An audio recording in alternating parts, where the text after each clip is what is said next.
The sources for today's episode came from findagrave.com, newspapers.com, and the North Carolina Room blog from the Forsyth County Library. We especially want to thank Deborah, the author of that article, who did a tremendous amount of research. We'll include a link to her work in our show notes so you can explore it for yourself.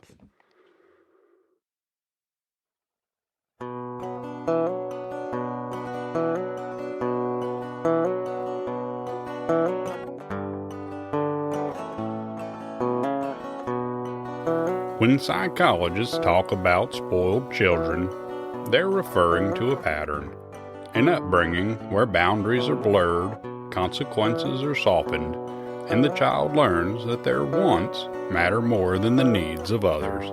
Over time, that can grow into entitlement, resentment, and an inability to handle rejection. Most spoiled children grow into adults who struggle with relationships, work, and authority. But in some of the darkest corners of crime, we see what happens when that entitlement festers enough that a son or daughter can raise their hand against their own mother or father. It's called parricide, the killing of your own parents. And it's one of the most unnatural things you'll ever hear. Tonight, we have a brutal crime, and we'll learn how family dynamics, indulgence, and resentment collided in a way that ended in murder.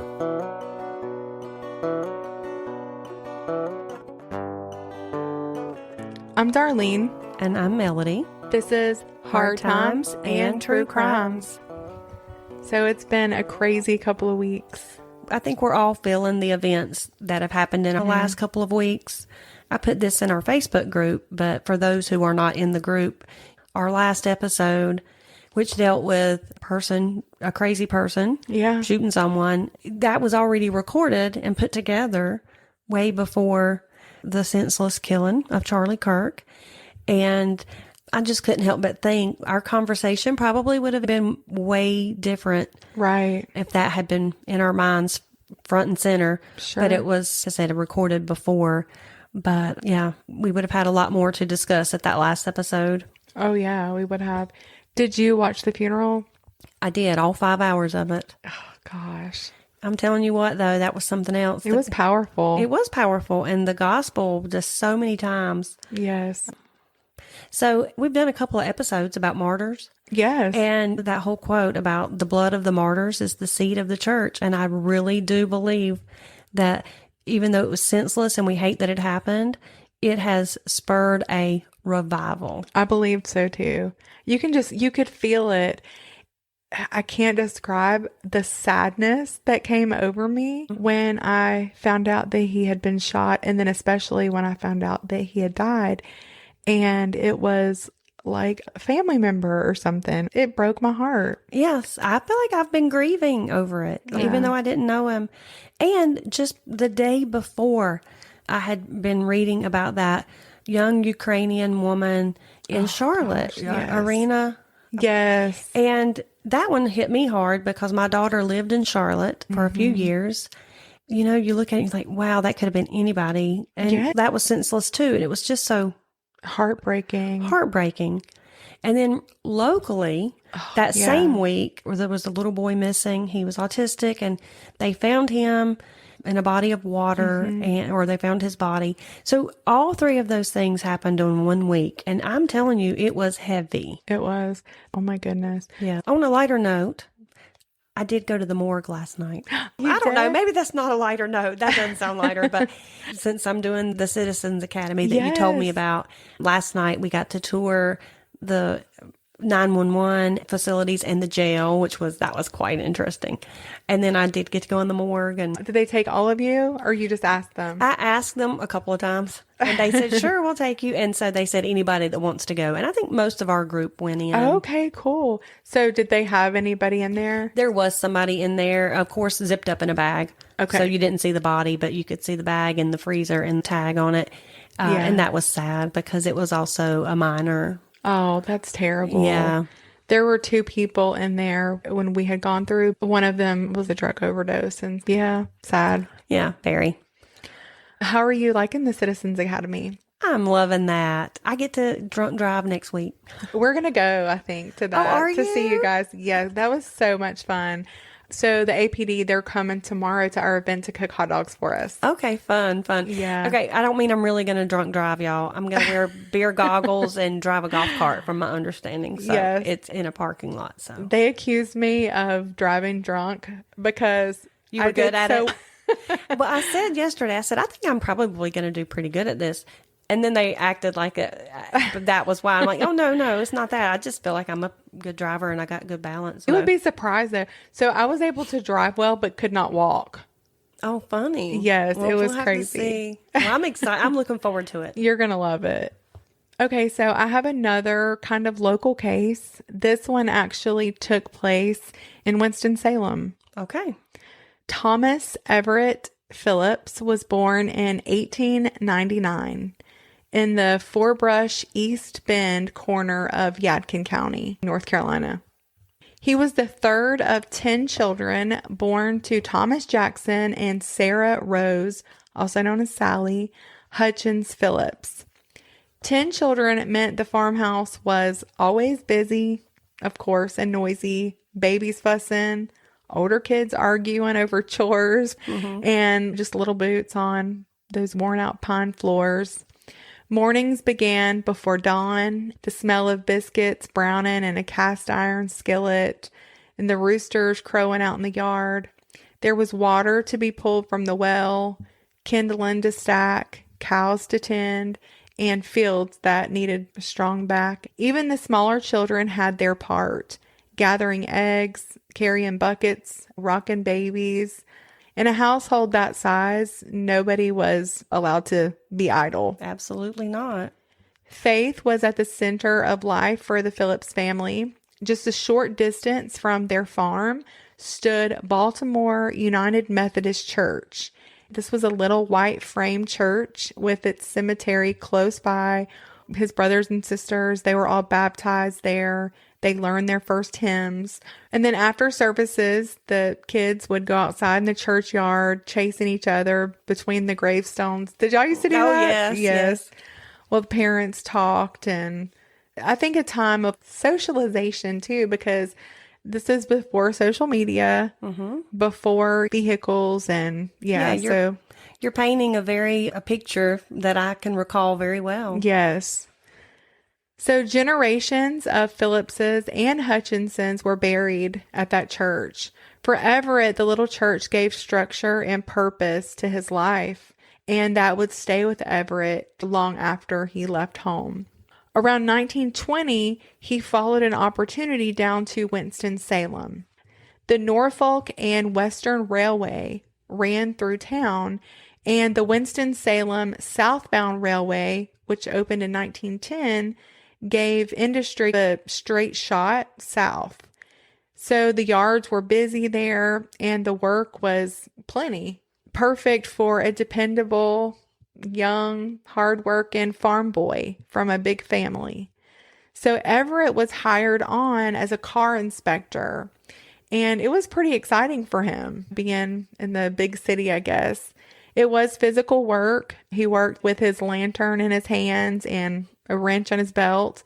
What he did was he would check the wheels and the brake riggings, the drawbars, and couplers.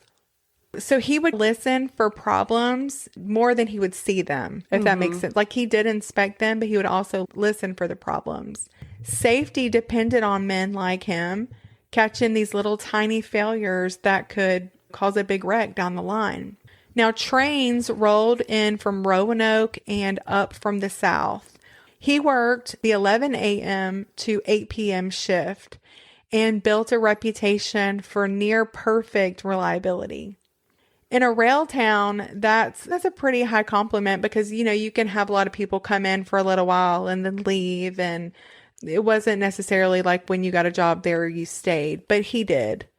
In 1923, he met and married Margaret Gwyn, who was born on January 1st in 1901 in Hughes, which is a small community in Avery County, North Carolina. The Blue Ridge Mountains was the backdrop of her childhood.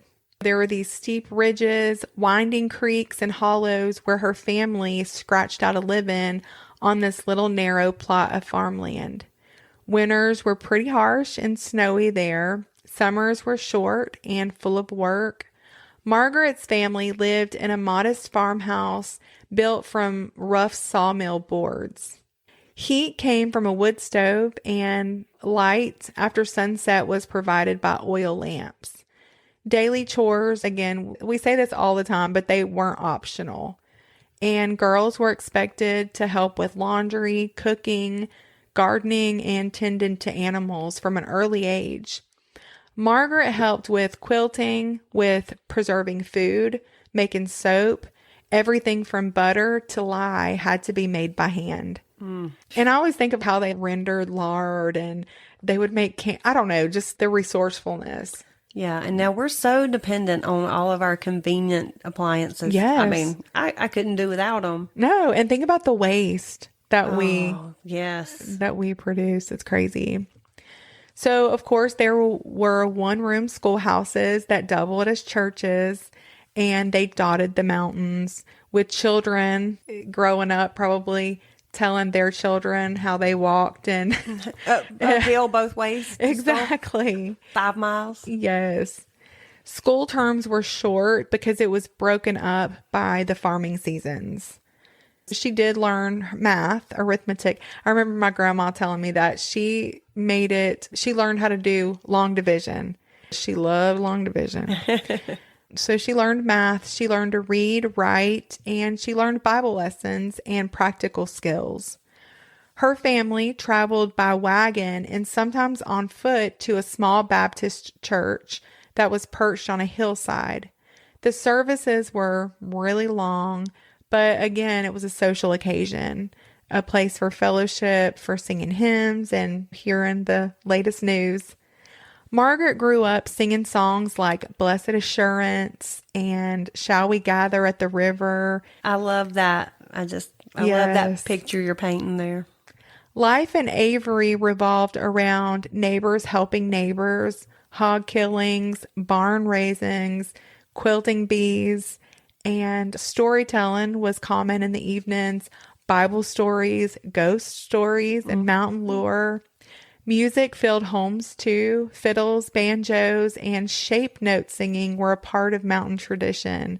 That was Margaret's childhood. And then in 1923, at the age of 22, she met and married Thomas Everett Phillips. She left her mountain town of Avery and moved to Winston-Salem. Life there was very different from the mountains where she had grown up, but she adjusted pretty well. She still had that mountain work ethic, and she just took it with her. She woke up early in the mornings when Everett was gone to the rail yards by 11. So her day was full of routine. She cooked hearty meals, biscuits and molasses or gravy in the mornings, beans with cornbread at dinner, and something warm on the table at night when her husband came home. Floors had to be swept, rugs beaten. North Winston Baptist, she found fellowship with other women. She took part in socials. She brought casseroles and pies for potluck dinners. Those gatherings gave her a sense of belonging, and that's where she met and made friends. But even with good friends and a steady home, there was something missing. Month after month, Margaret wasn't getting pregnant. So 1 month would turn into a year, and then 2 years, then 3, 5, 7, and all Everett and Margaret wanted was a house full of babies. Oh, and that's so hard when you desire that so much and you wait and hope every month and it doesn't happen. That makes me sad for them. But as the years passed, even one child started to feel like it was just never going to happen. They prayed, they cried, they watched as their neighbors and church friends welcomed children into their home while their own house stayed quiet. Finally, after 8 long years of waiting and hoping, their prayers were answered. And in 1931, at the age of 30, Margaret gave birth to their son, Tommy Lee Phillips. He was the center of their whole world. Everett, the big rail man who never missed his shift, he had a softer side when it came to his son. And you can understand that, not like in a bad way, but he probably let him get away with more than I guess most dads would have at that time. He wanted his boy to have everything he didn't and wanted him to have just a good childhood. And they were probably kind of lonely. Does that make sense? Yes. So it did fill a big need in their own lives. Yeah. And after taking that long, it's hard not to want to overindulge. Of course. And Margaret, now she loved her son just as fiercely, but she did take on the role of disciplinarian. Her discipline wasn't harsh, though. She just kind of was the one who made sure he did his chores, made sure rules were followed. It wasn't like strict rules, if that makes sense. Everett and Margaret, they had waited and they poured everything they had into him. He wasn't just their son. He was a little miracle. Neighbors and friends noticed the way they doted on him. When Tommy Lee showed an interest in music, they found him a piano. When he wanted to learn trumpet, they found a way to make that happen. Everett worked long shifts in the yard, but his son had more opportunities than he ever did. And Margaret, she was nurturing in a way that only a mother who had prayed for a child for all those years could be. She cooked meals with him in mind, sat with him at the piano while he practiced, fussed over him when he wasn't feeling well. She encouraged him at every turn, and he was a good kid, so he made them proud. He loved music. He could sit at the piano or pick up a trumpet. It was surprising at how good he was. Neighbors would come over and listen to him. It just sounds sweet. And Tommy Lee loved his parents in return. He and Everett were especially close. After he would come home in the evenings, they would go hunting together. They would tinker with toys or building something or just running errands. They were just inseparable. They were friends, I guess you could say. And then by the 1940s, the family were kind of dreaming beyond the rail yard in the city. And around 1945, when Tommy Lee was entering his teenage years, they bought 18 acres of land on what was then called the Robin Hood Road Extension. It was about 5 miles from downtown Winston-Salem.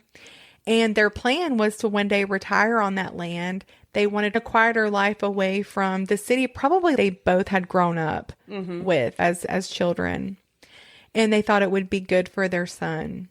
And so in 1946, they actually built a stone-faced house on that property and made the move to the country. For Everett and Margaret, it was like years of steady work and savings finally paying off.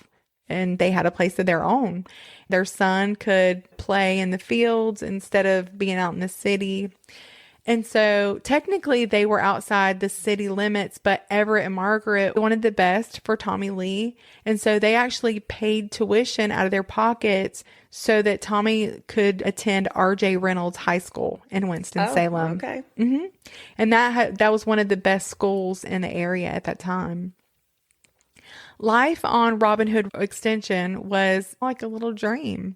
Everett, he tended to the land. They raised goats and chickens and pork.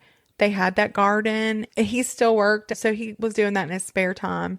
And Margaret, she kept the house running. Now, by this time, her health was not as good as it had been. But it wasn't terrible, but it was just beginning to dwindle a little bit. And how old was she in her? She was born in 1901, and that was 1946. So she's 45. So back then, that was old. Yeah, yes. Tommy Lee was growing fast and going into high school. Expectations and temptations are getting high. Tommy Lee, he flourished at his new high school. He made great grades. He was involved in the marching band. And then also, it wasn't too long before he met a pretty girl who seemed to bring out the best in him. Her name was Bessie Ruth Jenkins. And she was bright, pretty. She sang in the church choir. She was also involved in the music and drama clubs at their school. Bessie was a good bit taller than Tommy. He was short and thin. He was a cute kid, but she looked more womanly than he looked manly. Well, and those girls do mature faster than boys at that Definitely. age. I mean, you think 16. But they would walk together between classes. They worked together on school performances, and they spent afternoons together as much as they could. And both of their families definitely approved of the relationship. Everett and Margaret were glad to see their son with a girl who shared his love of music, and she just had a good reputation. She was a good girl. And of course, the Jenkins saw Tommy as polite, he was talented, and he came from a good home. So for Tommy Lee, who had always been the center of his parents' world, Bessie was somebody his own age who shared a lot of common interests. She loved music. She thought he was so cool. It just gave him a sense of independence outside of his parents. Their relationship was the perfect picture of young love. And then Tommy, he had suffered this heartbreak. His dog actually died in the summer of 1947. I know. And he kind of poured out his grief to his girlfriend, Bessie, who listened and comforted him. It drew her and him closer together. He refused to eat pork or chicken anymore, especially any meat that they had raised on the farm. And to his parents, it was a little odd, but it was also a sign of how deeply their son felt things. And later, his family would say he was a sensitive kid. Okay. So Everett and Margaret worried about him. Yeah, they hadn't heard of vegans yet. Exactly. They also began to notice some changes in Tommy Lee as he settled deeper into his teenage years, which we all do. Oh, yeah. Who doesn't? He had always been like the center of their world, and it had gotten his way without much resistance. I always say Lily, she does mostly get her way, but there's really just not a lot of reason for me to say no to her. Right. But now, as any parent of a teenager knows, boundaries were having to be set, especially with this new relationship. Oh. He was allowed to have the car 2 days a week. He did get an allowance. He got $6 a week, which probably back then, that was not too shabby. $6 a week. That was pretty good. I bet that was good money, and he could spend it however he wanted. The family said that they never saw the dad discipline him ever. Now, the mom, sometimes when she had to, but I think that was far and few between. But Everett and Margaret, it wasn't like they were asking much. It was saying no, staying out past curfew, or spending hours on the phone at night, or shirking chores and homework. Just normal kid stuff. But I feel like with him not used to hearing the word no, it kind of hit him a little bit harder.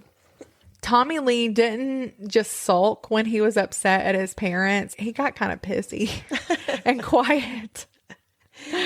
And he vented to his girlfriend, which I kind of think that's normal too. It's not right, but it's normal. Especially for like an only child, and you were born after them wanting that baby for so long. You're just spoiled a little bit. You are. And Bessie Ruth, like a lot of young girls trying to be there for her boyfriend, sometimes instead of easing it, she probably added fuel to the fire. Yeah. She was sweet as pie, like to their face, and she was respectful. But when she was alone with Tommy Lee, sometimes she'd be like, I don't think your mom likes me. Or she looked at me. Yeah. Things that weren't true, but they played into that teenage need for reassurance and attention. And I don't even say that to judge her, because I feel like I was that way. I think we all probably were. I always think about my poor mother-in-law. You can see it a lot clearer after you raise your own sons. Yes. And once you're up in years a little bit and you... Yes. Yeah. So when I think about Tommy Lee and Bessie, I just see these two young kids. She wanted his attention, and, he wanted to feel understood and independent. Rebel without a cause. Exactly. Yes. Exactly. So anyway, just that kind of ordinary teenage drama, slamming doors. His parents, really though, they just figured it was a phase. They, I don't think, realized how intense though those feelings were between Tommy Lee and Bessie, and I don't think they had I know that they did not have a full picture of what was going on with them. So Christmas came in Winston-Salem in 1947, and downtown on 4th Street, the shop windows were trimmed in tinsel. O'Hanlon's department store drew crowds of shoppers, and church choirs filled sanctuaries with these beautiful old-fashioned Christmas carols. At North Winston Baptist, where Everett, Margaret, Tommy Lee worshiped, the Christmas program was the highlight of that season, and Bessie Ruth was singing in the program that year. And so, he got to watch her with a big smile on his face. And out on Robin Hood Extension, Christmas was simple and sweet. Margaret baked pies. She roasted a chicken, which I guess her son did not eat. Everett kept the fires going, and Tommy Lee sat at the piano and played Christmas carols, and it was just a good holiday. It sounds so idyllic. It does. One afternoon, Tommy Lee decided he was going to try to talk to his father, and boy, was it shocking. He figured Everett would listen to him, his dad. He always had, and I'm going to just be honest, and I'm going to pour my heart out. And so he told his dad how much he loved Bessie Ruth, how sure he was that she was the one, and how badly he wanted to marry her. And he told him, our minds are made up. Like, we're getting married. Plenty of young folks our age are getting married. Her parents are okay with it. And Everett's response, well, it was a hard no. Oh. He explained to his son how he had worked so hard his whole life so that he wouldn't have to. Okay, now I am thinking here. Tommy was probably 17 at this point? He was 16. 16. Yes. And was he planning to get married right away? Yes. He wanted to get married then. Because it doesn't seem like back then getting married at 16 was too young. So I think that's what Tommy Lee was thinking. Okay, so I'm kind of pleading his case for him. Yeah. But his parents had other plans. And I think, too, they had big dreams for their kid. Yeah, their only son. He wanted his son to finish school, to pursue music. He had an opportunity to go further than he had ever dreamed of going. He just really wanted his son to do something with his life. And I'm sure, as we all do, I can look back at times. Lily, for instance, recently, she's going into the National Guard, and she said, Mom, I'm going to drive a truck because it has a $10,000 bonus. And I was like, what? I just did not want her to do that. At the end, I was like, you can do that. I think it's a really bad decision, but if that's what you want to do, that's not what she's doing, thankfully. But we do have to sometimes just kind of put the ball back in their court. Yeah. Well, maybe his parents weren't doing that. Right. Maybe. On the evening of December 31st in 1947, the Phillips house had gone quiet. When Everett didn't show up for his 11 to 8 shift at the Norfolk and Western yards, it was odd because he was known for never missing work. New Year's Eve was ticking by, and Everett's boss was actually already worried because Everett did not miss work. He had tried calling several times, but no one answered. So he definitely thought there was some kind of an emergency going on. Finally, he remembered that he knew Everett's brother-in-law, Margaret's sister's husband, Mr. George Honeycutt. And then George had his wife. He's, hey, nobody's able to get a hold of your sister, and nobody's able to get a hold of Everett and Margaret. We need to give them a call. They tried calling, and again, nothing. He did the only thing he could do, which was to get in his car and drive down there. So when he got to the house, it was eerily quiet, and he just knew without knowing that something was wrong. Yeah, felt it. He got that feeling, yes. He couldn't get him to come to the door. Now, the car was not there. So he was, okay, maybe they're gone, but he just had a feeling. He stepped inside, though, and he did find the dead bloody bodies of both Everett and Margaret Phillips. It was a pretty horrific crime scene. Forsyth County Sheriff Ernie Shore walked carefully through the house, and it was just so sad because there was still this Christmas wreath hung on the door, a pair of poinsettias in the bedroom. On the stove in the kitchen, there was a pan of half-cooked French fries. On the piano, there was a book that was laid open to The Happy Farmer Returns from Work. But beyond those little details, it was this horrific murder scene. Well, they weren't 100% sure it was murder because the way that the bodies were positioned made it appear at first glance as if Margaret had shot her husband and then turned the gun on herself. But it really didn't take that long for Sheriff Shore to see that it was staging that had just been poorly done. The evidence didn't add up, but what he did notice pretty quickly was that 16-year-old Tommy Lee was nowhere to be found. So first things first, they wanted to speak to Tommy Lee. And so the car's not there. Tommy's not there. The family was immediately like, he's spoiled, he's moody, you need to talk to him. So after a little bit of digging, they spoke to Bessie Ruth's mother, Mrs. Jenkins, who told them that her daughter had been going with Tommy Lee for quite a while and that she had been missing since 1 p.m. Ooh. Ernie Shore, he did not waste any time. He sounded a 2-state alarm for the kids. He alerted authorities across North Carolina and into South Carolina and Virginia to be on the lookout. By the time dawn broke on New Year's Day in 1948, the manhunt was underway. Sheriff Ernie Shore's deputies were headed down to South Carolina because word had come up from York. Early that morning, Tommy Lee and Bessie Ruth had pulled into a cafe parking lot. They had stopped. They were going to get a bite to eat after a long night. But the moment they parked their car, the officers moved in. Bessie was scared, and nobody felt she had any idea what had happened. Authorities separated the two of them and offered Tommy Lee something to eat. He kept saying he wasn't hungry. Later on that afternoon, he did eat a candy bar. He drank a Coke and bought a pack of cigarettes and smoked it. The police were really very shocked at how calm and unemotional he was. There's a picture of him, and I'll have to show you that picture. Hopefully it's copyright free so that I can post it in our group, but it's actually of him just sitting there reading the newspaper of the day about his parents' death.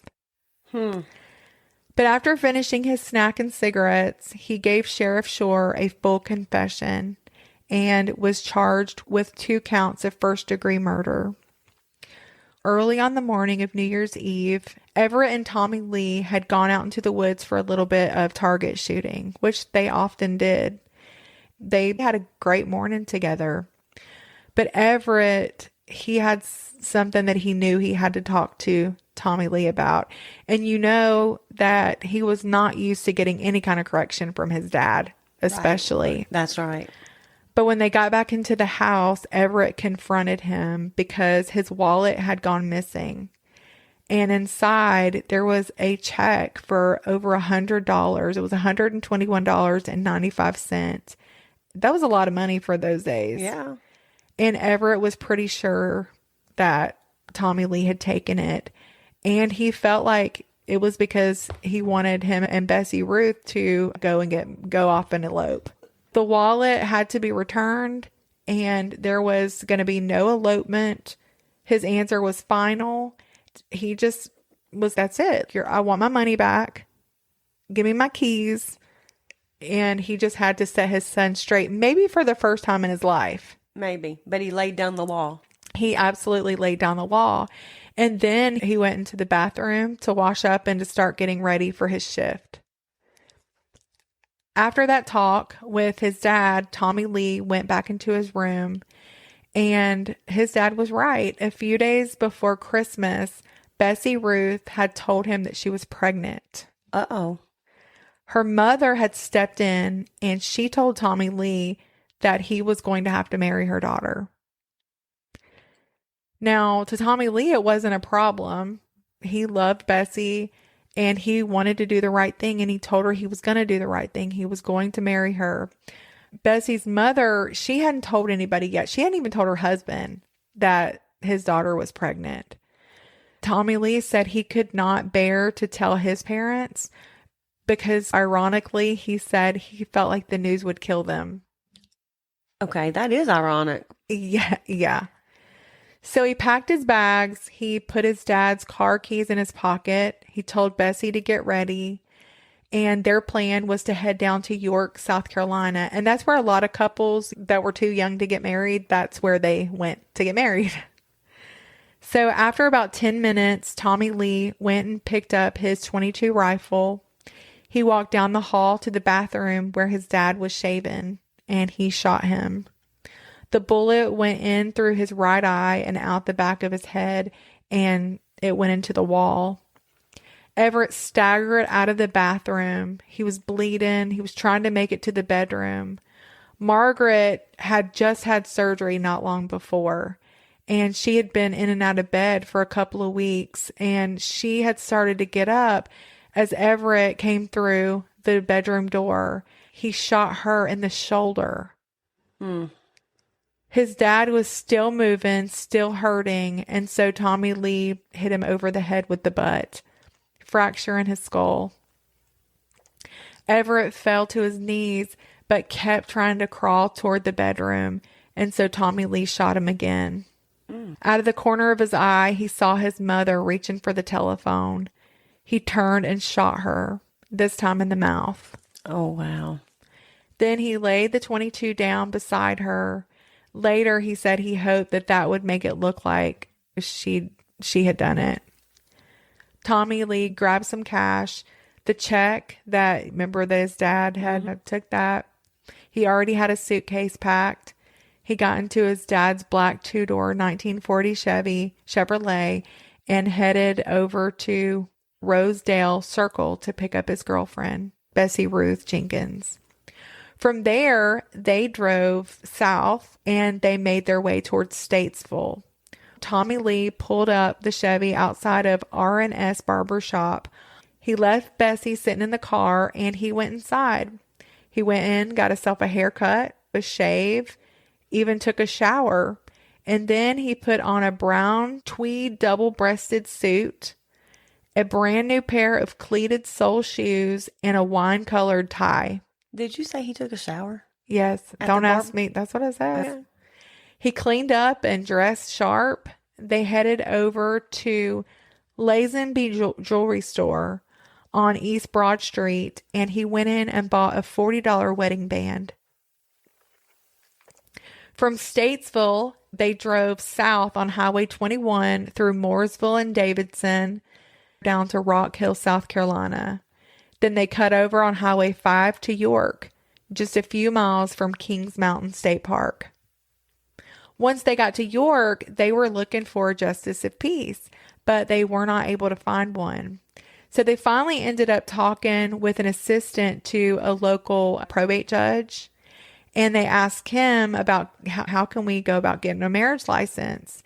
And he said that Bessie, she could probably pass for a college girl, but Tommy looked like he was about 12 years old. They just did not think he looked old enough to be somebody's husband.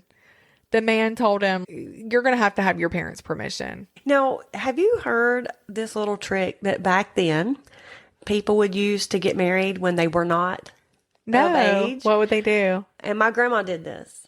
When they would go, I guess, to like the justice of the peace, and they would say, are you over 18?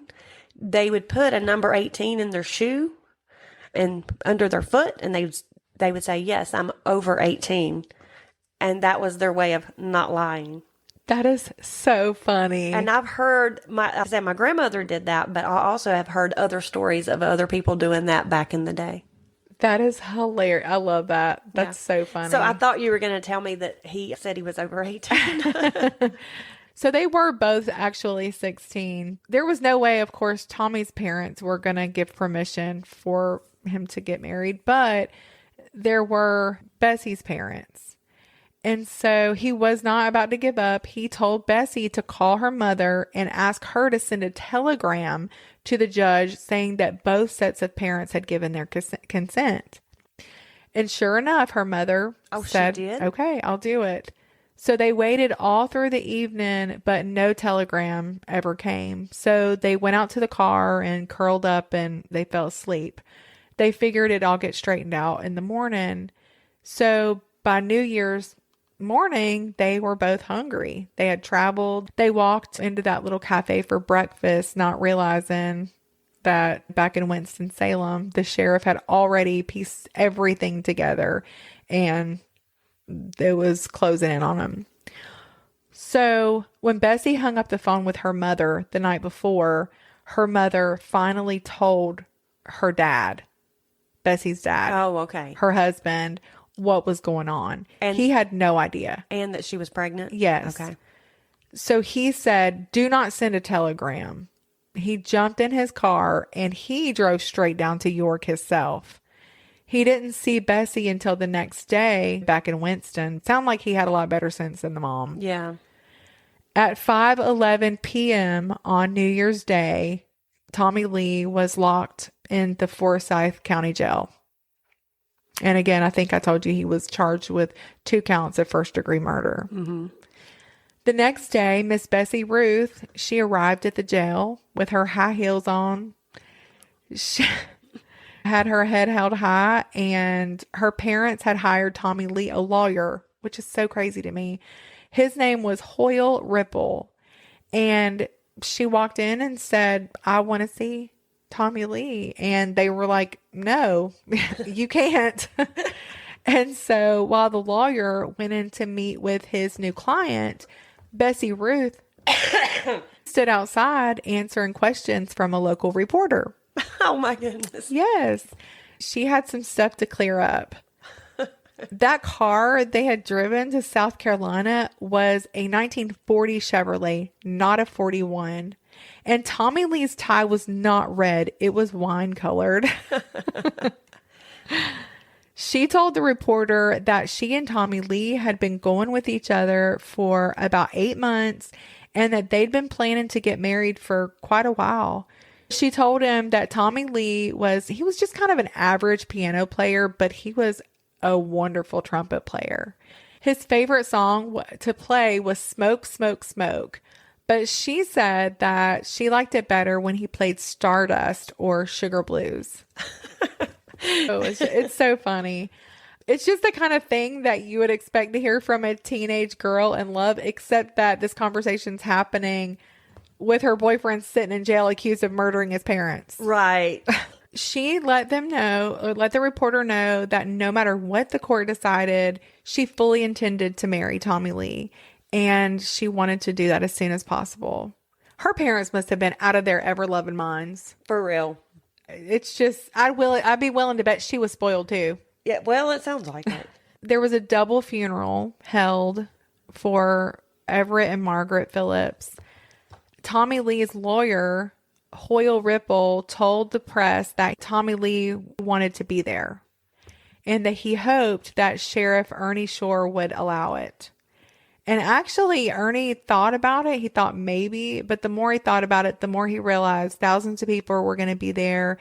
And it wouldn't be about the family. It wouldn't be about the victims. It would end up being about everybody wanting to catch a glimpse of him. Right. It would detract from the purpose. It would. And Tommy Lee had told him that he really didn't want to go anyway. He said that he didn't want all those people staring at him. Okay. Now, over 1,000 people came to the funeral at North Winston Baptist Church. Inside, it was standing room only. More than 500 cars were parked outside. Bessie Ruth announced that she was going to be Tommy Lee's representative at the funeral. She sounds a little delusional. And she was. She went and she held her head up high and went to the funeral. So at Everett and Margaret's burial, their only son sat in jail waiting to go to court for murdering them. That's just crazy. Some days he cried and said he wished with everything in him that he could take it back. Believe it or not, his family stuck by him. Really? Yes. They said he was nervous, spoiled, and sensitive, but they showed up for him and they visited him.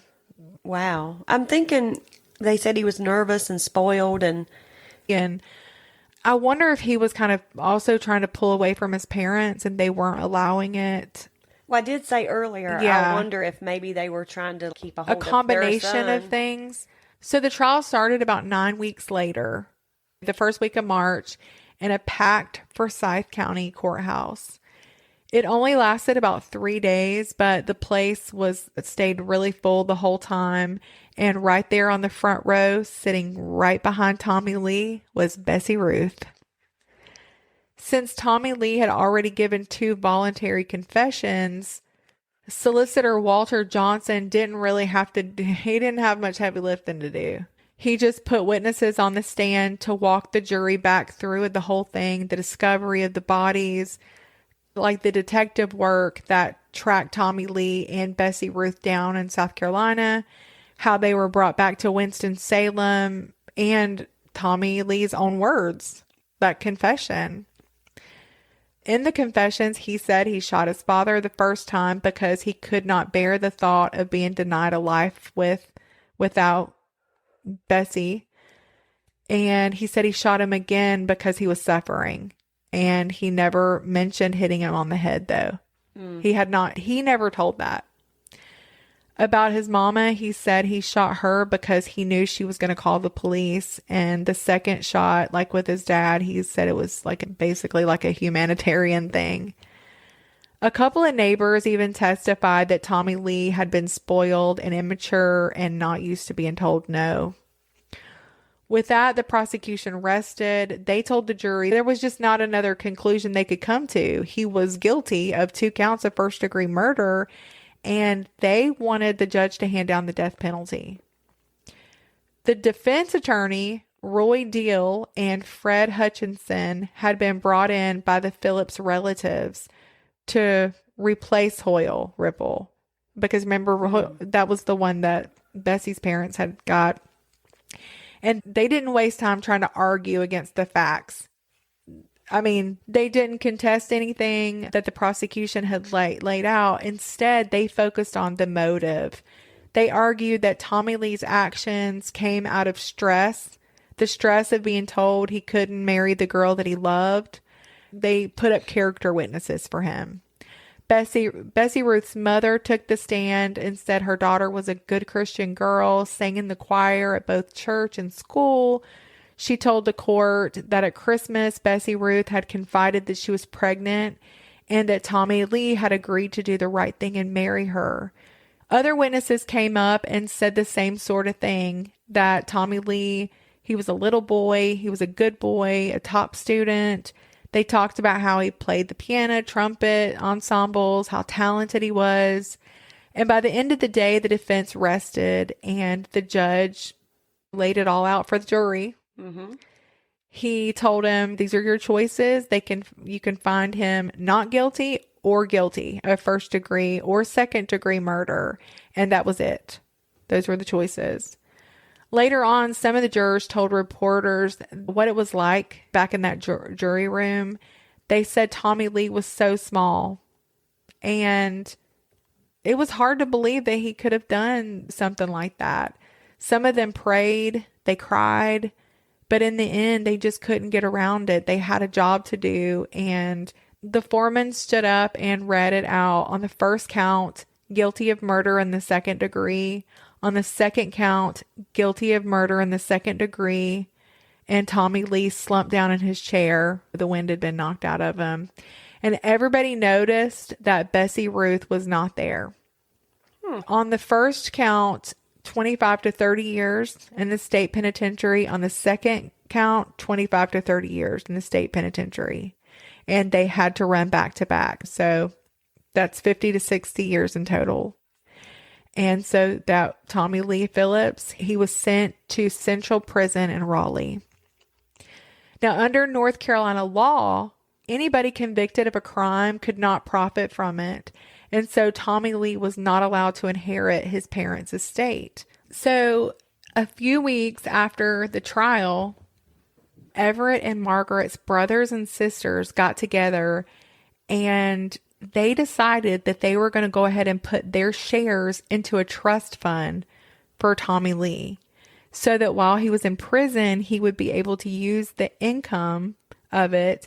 And then when he got out, it would all be his and he could start a life. That's just crazy to me. Okay, yeah. I feel like I would hate that kid. Right. And I'm like, well, they're talking about him being spoiled. To me, that sounds like they're spoiling him too. Exactly. That's bizarre. That is bizarre.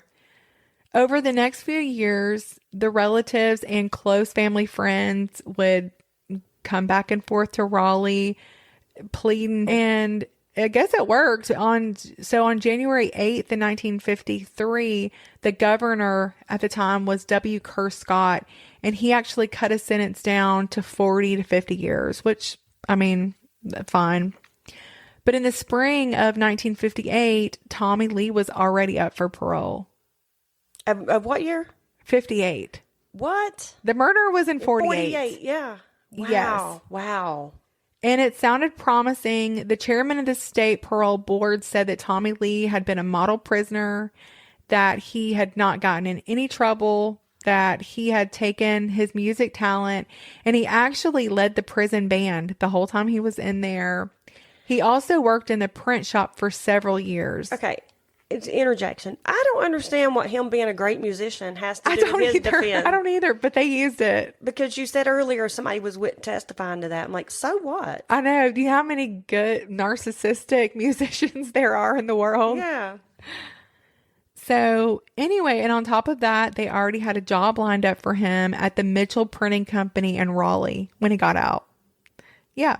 So usually when the chairman brags on you like that, it's as good as done, but not for Tommy Lee because his parole was denied. And I'm glad. Yeah, that he didn't need a parole. On August 21st in 1959, Tommy got married while he was still in prison. So he and Bessie never got married, but now he gets married to somebody else. Wanda Lee Tate, a 27-year-old from Raleigh.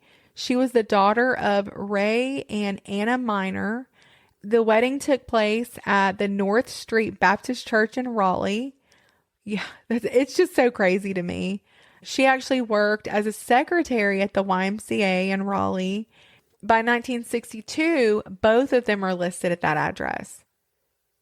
And Tommy is working as a linotype operator. But by 1971, they're divorced.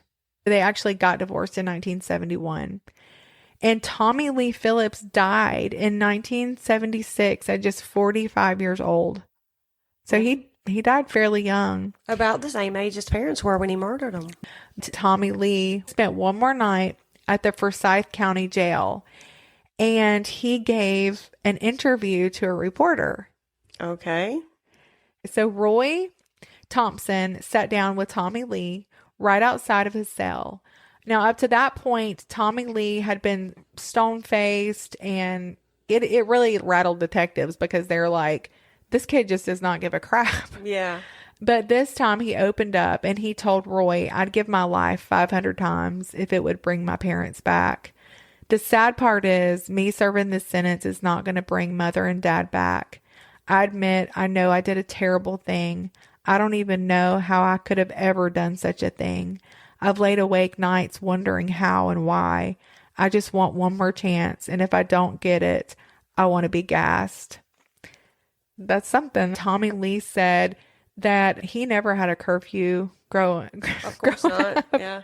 That he'd been allowed to stay out till 1, 2, or even 3 in the morning.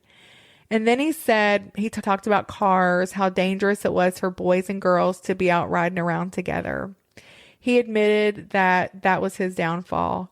He said he started out in crowds and then he started dating alone and he kept going. And he said, you see a boy and a girl out late in a car, you know what they're out for. Well, He talked some about the trial. He said that he didn't know that he was even entitled to a lawyer. He just really didn't know anything. This is before Miranda rights. And he said a deputy told him that it'd go easier if he would just confess. And he said he admitted a lot of details in his statements that he said that some of it had been fed to him by detectives. Whether that's true or not, I don't know. But he did do the crime. He did it. He said the pregnancy, the marriage plans, all that pressure had been blown up really big by Bessie and her mom. He said, Bessie Ruth, I just don't want any part of her. He said, the Jenkins family, I don't want any part of them. I don't see how I could have ever been such a damn fool. So, but that's what his dad was trying to tell him to begin with. Yep. And that's what he didn't want to hear and killed his dad over it. Now, there's questions about Bessie Ruth. Was she really a sweet little choir girl? I don't think so. Oh, I don't think so either. I do not. And I don't think I think her mama probably had a flair for the drama too. Yes. And of course, back in 1948, there were rumors, especially among Tommy's aunts and uncles, they didn't believe the pregnancy was real. They thought that it had been faked just to force that along. And we'll never really know because no baby ever turned up tied to her. But again, she could have gone off into one of those maternity homes. Yeah, or she could have been making it up to get married. Absolutely. And she could have gone away, because she had told everybody she was pregnant. Yeah. But I don't think she was ever showing in any pictures. There are lots of pictures of her. Okay. But here's what we do know. She dropped out of Reynolds High School after Tommy Lee's arrest. She had gotten married and wound up having a baby. They actually ended up living with her husband, Ernest's mother in Walltown. Do you know where that's at? Mm-hmm. Walltown? Okay. And then a second daughter came along later, but life, I think, was really hard for them. Ernest struggled. He bounced between jobs, and he actually died later of cirrhosis at just 40 years old in 1968. Bessie Ruth, she passed away in 1961 at just 30 years old. Oh, she was young. Her death record lists her as a member of Calvary Baptist Church. Her kids were raised up by relatives. It's just so sad. This is what I always think in stories like this. The Bible warns us about idolatry and about putting anything, even our children, above God. And it also tells us to train up our children in the way that they should go. It tells us what happens if we spoil the child and spare the rod. Loving our kids. We can love our kids and still set boundaries. And I think a lot of that is selfishness because we don't want our kids mad at us. Yeah. If we truly love them, we will discipline them. Yes. That doesn't always mean, I'm not talking about any kind of abuse. I'm talking about discipline and training. And that's loving them more because if that child, if he was spoiled, not that it's okay that he murdered them, but look at what came from that. And was that truly loving him? That now he's in a place where he has murdered them. Not that, again, that's an excuse for him. Like, it's not, I can't blame them. It was his choice. But of course, so many things go into making a person who they are. Well, and I think too, when we make idols out of our kids, they think they're God. Yep. And they grow up think they're like in awe when somebody says no. Yeah. We all them. know people like that, right? I do have somebody in mind now. I do too. Well, I have to say, this past week, I had done some child care. Yes, I do. And I had some issues with some students who were really out of control. And I came home and I was telling my family about it. And the next day, Titus was like, Mom, I just want to thank you that you busted our tails when we were little, because he said we needed it at times. And I'm thankful for it, because when you see kids who don't get disciplined, you can see that's not going to end well. It's not. Elijah told me something similar when he was in boot camp. He wrote me a letter and he said, don't ever feel bad for spanking me, because he said a lot of the guys that I'm in here with have never had their tail tore up, and it shows. Yes. There you go. Yeah. But what a tragedy for literally everybody involved. Yes. How sad. Absolutely. Those were some hard times. They sure were.